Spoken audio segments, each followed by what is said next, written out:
Welcome to the Couple to Couple League PeakDay podcast, where we talk about faith, family, fertility, and natural family planning with our friends. Today's guests are Gregg and Brenda Hemmelgarn, a CCL teaching couple who've been married for 23 years and teaching with CCL for 17 of those years. They are parents of 7 children, ages 21 down to 6, and their life is full in all the best ways. Gregg is an engineer who has traveled the world for his work, and when he's home, he enjoys flying RC planes, serving as the financial secretary for the Knights of Columbus, and being with his family. Brenda has been homeschooling for 17 years and loves reading, youth choir, and faith based women's groups. Together, they host teen nights for local homeschool families and enjoy traveling whenever they get the chance. Gregg and Brenda have such a rich story of living and teaching NFP, and I'm excited to dive in. Thank you, Gregg and Brenda, for being my guests on the PeakDay podcast. Thank you. How did you two first learn about natural family planning? And then maybe what role did it play as you prepared for your marriage? Yeah, so thankfully, Brett and I were both brought up in good Catholic homes, so we were pretty into our faith from early on. So we kind of knew that was the right thing to do. We did some research as well, kind of we knew of it, but not much about it. So we did a little bit of looking into it. We knew, birth control wasn't an option, so there wasn't many other options left besides NFP. Yeah, so I think also understanding, as Gregg said, so we studied, and studying, when you understand the why, you are more likely to be on board and embrace maybe not the easiest option. Well, I think for us, we took it about 6 months ahead of our wedding, and that was really nice because it gave us a little bit more confidence. But I know kind of the concern was, is this going to work? So the efficacy was definitely something that we're like, well, a lot of these families that practice NFP have a lot of children. But I think as you get into it, all of a sudden you're like, oh, it's like the openness factor. So I think that was the concern. And then as far as starting charting, it was kind of like a whole new world where I was like, oh, okay, this is what mucus is actually for. I didn't realize there was a purpose for that, and that's a natural thing. So for me, I found it a little bit more confusing because mucus is a little bit more subjective. But then once we went to the symptothermal, Gregg was like, oh yeah, I got this. But he's more of an engineering mind. I'm more on the creative side. So it worked out well. Yeah. So, Gregg, what was it like for you to get involved in charting, like from the very beginning? And how did that shape your experience of NFP as a husband? Yeah, so for me, I think it was more. I thought it was really, again, I'm an engineer, so I was pretty fascinated by the whole God's design of the body and how He engineered all that and how things worked.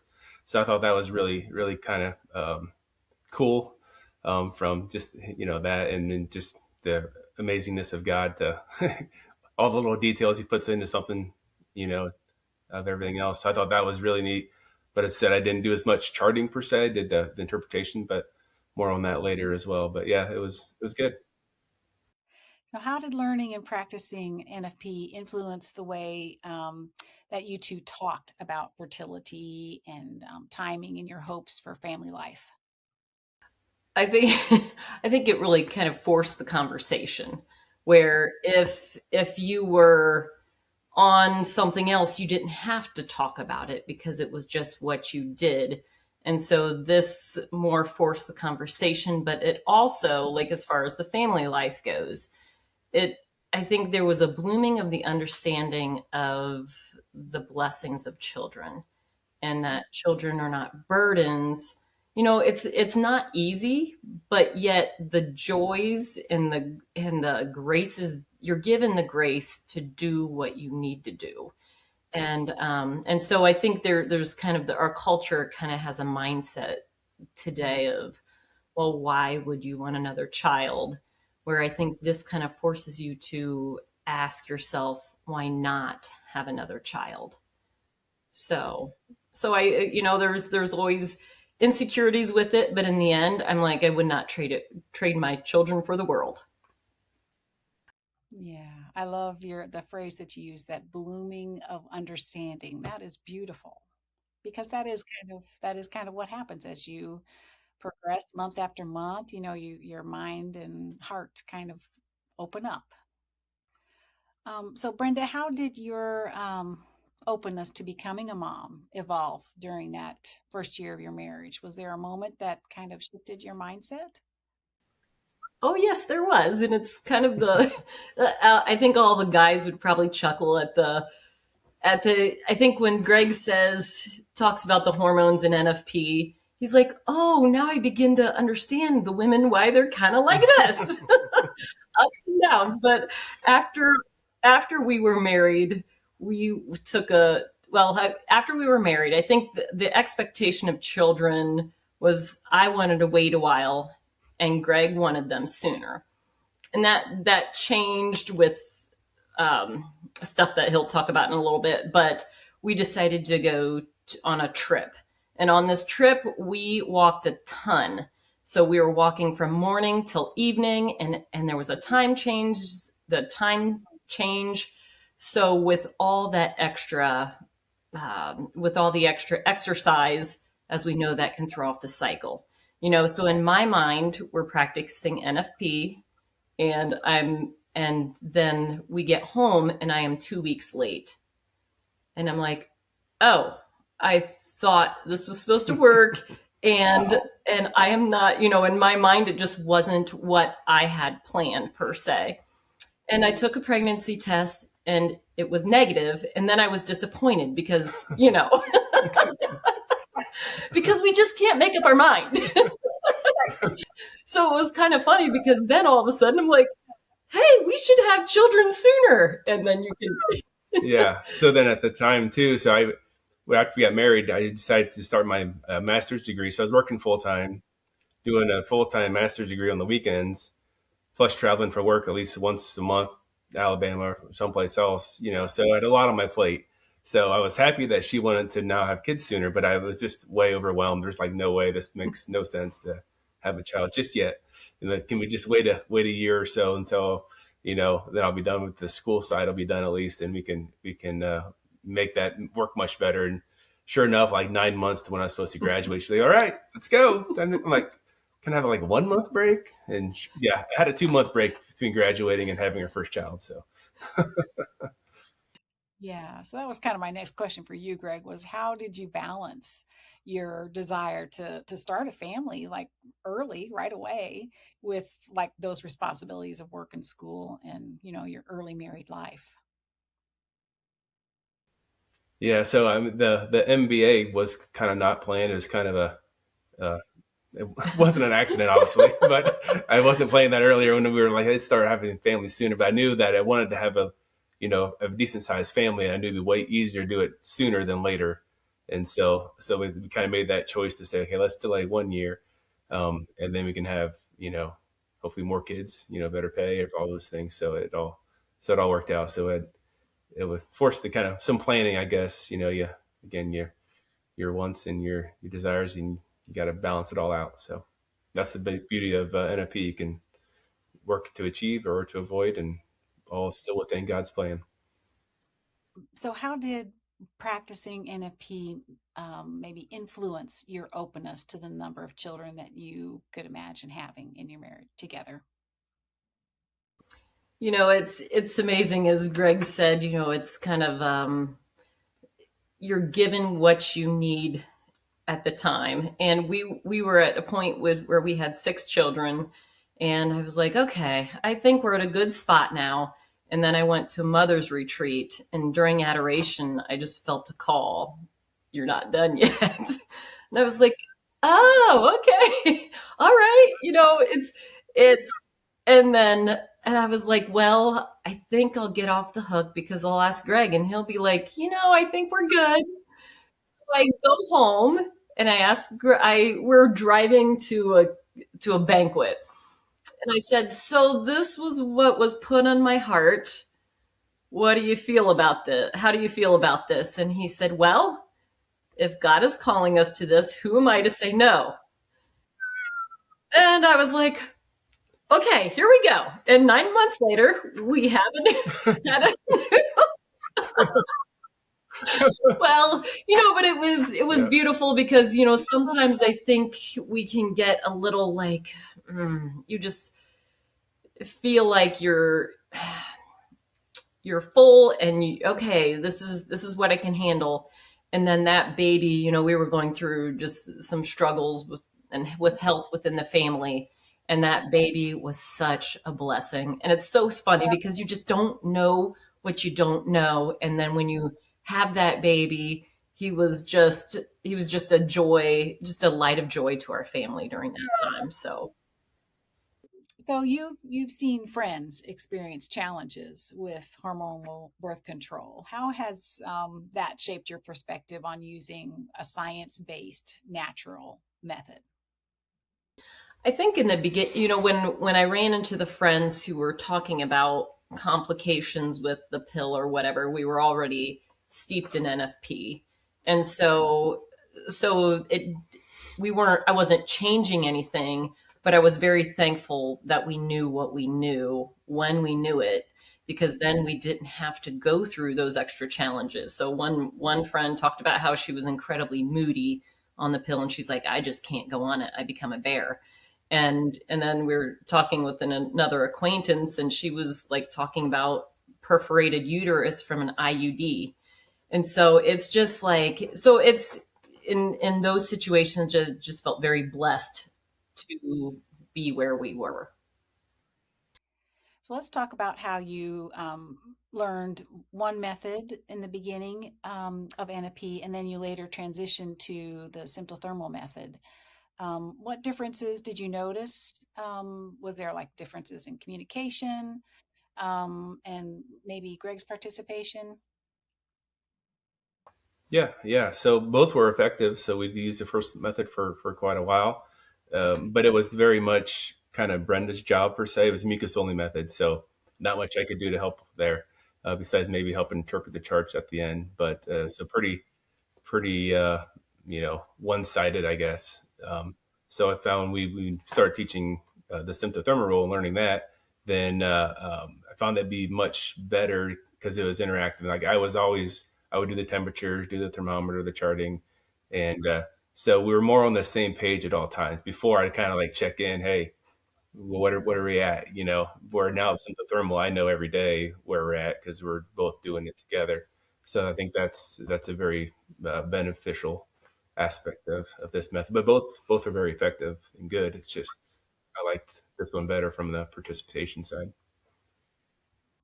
How about you, Brenda? How did you feel about the difference between the two? I liked having another check where before the mucus only, if you didn't, if there was something that was uninterpretable to you, then it was like, ooh, okay, now what? Where, and even in this phase of life, as I get older, I'm like, it's pretty awesome to have the double checks because things don't always stay the same. So I enjoyed that aspect of, and even knowing when you ovulate by the temperature rise and all that. So it's been a blessing. It's been a blessing. So you spoke about times that you felt that you needed to postpone pregnancy. What habits or practices helped you stay connected and express love in meaningful ways? So I think for us, a favorite activity is sitting. It sounds a little cliche. It's not like quite walking on the beach at sunset, but sitting on the front porch and watching the sunset with a glass of wine. Yeah. So that was and sometimes I think just with the changes of life, how things change. Sometimes we've done better than others, but um, doing the date nights is always a good thing because it can be so like high by and that sort of thing. So like I said, sometimes we've been do better than other times, but but just trying to get that date night on the calendar has been a good thing. So So for couples who feel maybe overwhelmed at the start, what helped you move in or grow in confidence in practicing NFP?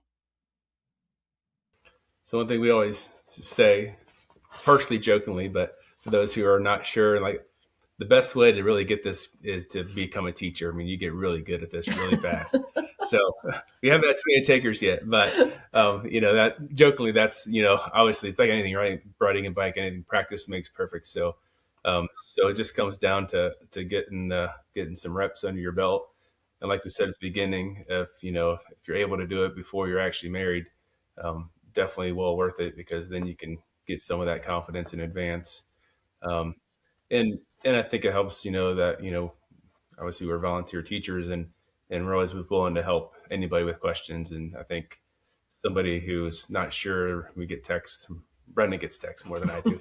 I just help interpret, but I think having that lifeline there is helpful versus being alone and not being able to ask questions. So I think that's a huge thing. And then the fact that CCL, if we don't know for sure, not confident, we can go back up to the master Jedis.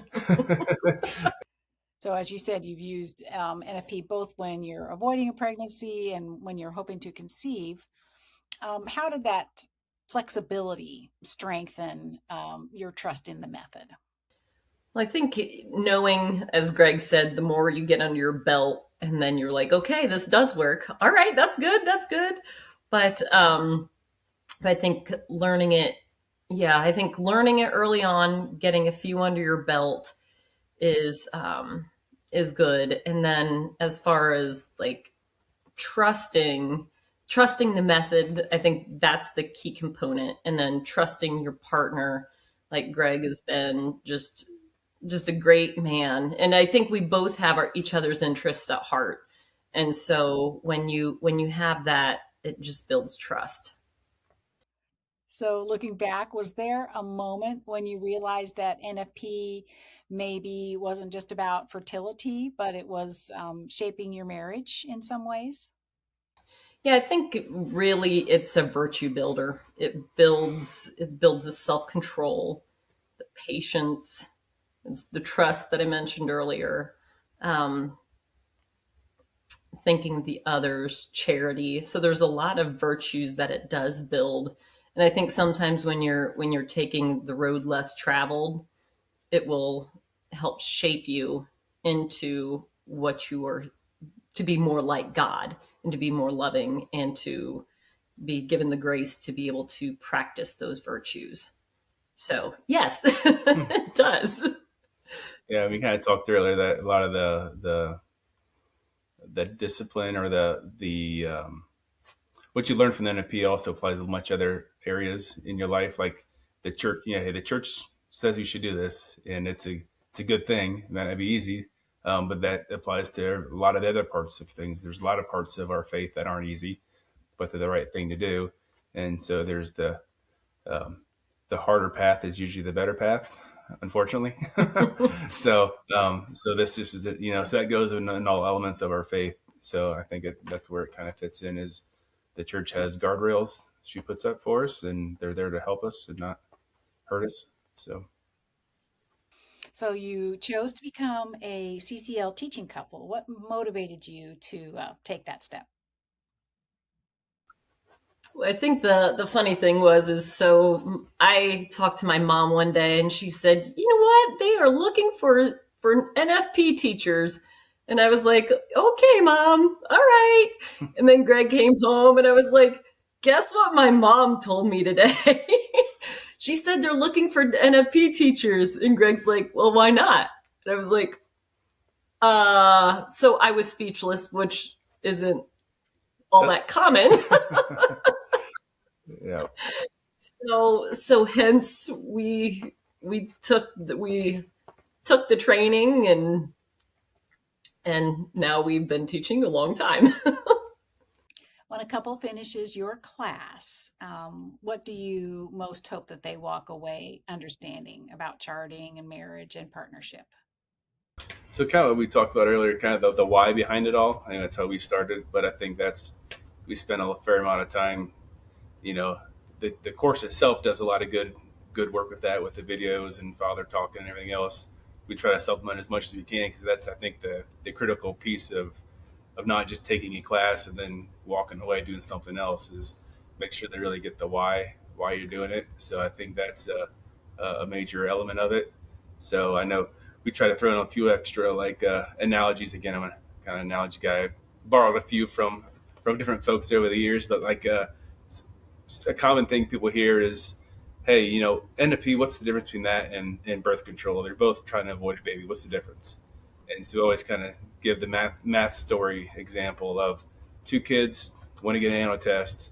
One goes home and studies and follows the rules and does it by education system design, and another makes a cheat sheet, and they both have the same end in mind, but the means to get there are very different. So it's the same thing with NFP. It's, you know the end goal may be the same, but how you go about achieving that goal is very different. One's virtuous and one is less. So so that seems to kind of resonate with people. And another one is the whole engine, the whole God designed us, right? We talked about that a couple of times. So, from an engineering perspective, a car, there's cars and trucks with diesel. You can't put diesel in an unleaded car and vice versa. It causes problems. So God designed us. He knows what's best. Just because diesel is expensive, I want to put unleaded fuel in my truck, ain't going to work out so well. You have free will to do so, but God designed. He knows what's best for us. If we follow that design, you know, things are going to be better in the long run. And so, just some of those kind of examples of, sure, there's the easy button, take the pill, whatever else, but it's a pretty short term solution that has long term effects that aren't that good. So, so I think that's the crux of it, is just trying to really drive home the why behind it all. When if there's a couple that is thinking about taking natural family planning, but they're hesitant and not sure, what would you tell them? I would tell them, so a lot of things, it's marriage insurance. So, because back to everything we talked about earlier, all those good virtues and everything you learn, about the whole self control, you're looking out for each other, you're becoming less selfish. It's a team effort. So, and the statistics pretty much show that, those who stay in the church and practice NFP, the divorce rate is next to nothing compared to the the Contraceptive yeah, the rest of the population. nation, pretty much. So I mean, if you want to stay married, it's a pretty good way to do it, and it's free. it's you Yeah, know so yeah. Yeah, I think the virtue building, and it's just not, like you said, it's not just about fertility. And it is a beautiful thing. And sometimes there's things you have to work through, and it's not all peaches and cream, but in the end, it's very well worth it. You have several children. How do you think you're working with couples and helping them learn about their fertility? How do you think that's translating into the lives of your kids? I think it's going to be a beautiful thing. We just haven't really seen a lot of the effects yet. Our oldest is 21, and so we don't have any married yet or any engaged, but I think they've heard mom and dad are teaching NFP class, and we have. And the funny part is when the little kids are like, "What is NFP?" And one of the little boys was like, "They teach other people how to have babies." Well, thank you, Greg and Brenda, for being my guest on the Peak Day podcast. It's been lovely listening to you and hearing about your great stories of teaching and family life too. So thank you very much. Thank thank you for you. having us.